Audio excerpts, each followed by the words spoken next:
Assalamualaikum warahmatullahi wabarakatuh. Perkenalkan, nama saya Velanon Saputri, NIM 18230013. Di sini saya akan mereview artikel yang berjudul Pengaruh Standar Akuntansi AAOIFI dalam Pelaporan Lembaga Keuangan Islam di Malaysia.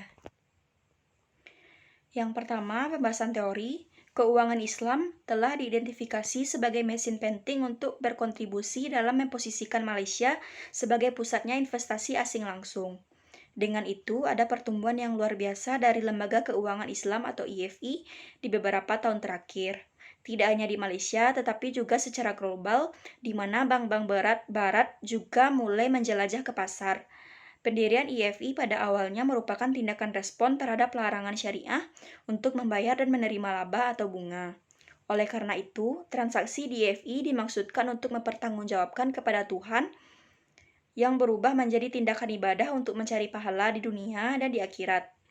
Dalam hal ini, untuk IFI tersebut bertahan dalam industri yang dinamis dan kompetitif ini. Tingkat kepercayaan publik yang tinggi sangat penting untuk pemangku kepentingan mengharapkan operasi yang sesuai syariah. Membawa tugas untuk melaporkan secara transparan menjadi penting. Yang kedua, kasus yang dibahas. Di Malaysia, meskipun IFI telah ada sejak tahun 1970, akuntansi Islam yang disetujui belum ada standar.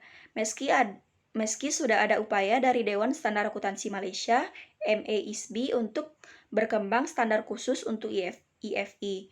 Tampaknya selama bertahun-tahun, sikap pelaporan telah berubah, mencerminkan praktik IFI banyak menggemalkan praktik perbankan konvensional. Yang ketiga, objek penelitian. Kebutuhan standar akuntansi Islam dalam pelaporan lembaga keuangan Islam atau IFIS dalam konteks Malaysia. Yang keempat, teknik analisis data.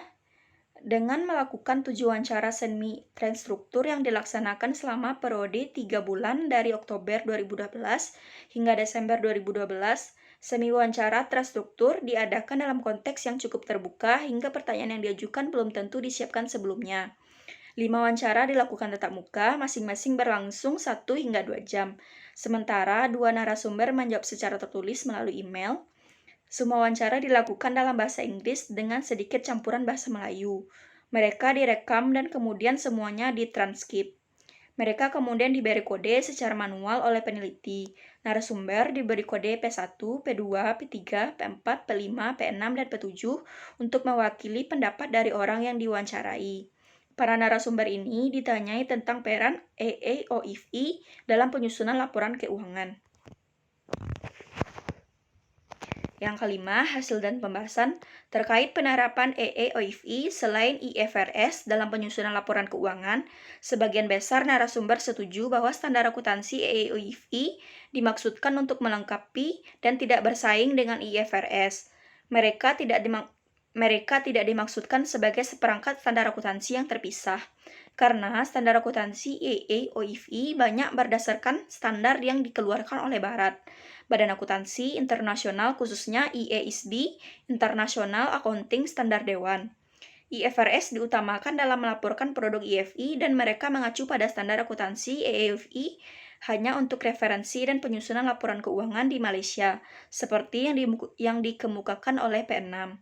P1 juga berkomentar bahwa 2 set standar akuntansi yang diberikan kesulitan untuk mengkonsolidasi keuangan pernyataan IFI dengan cabang yang ada di seluruh dunia.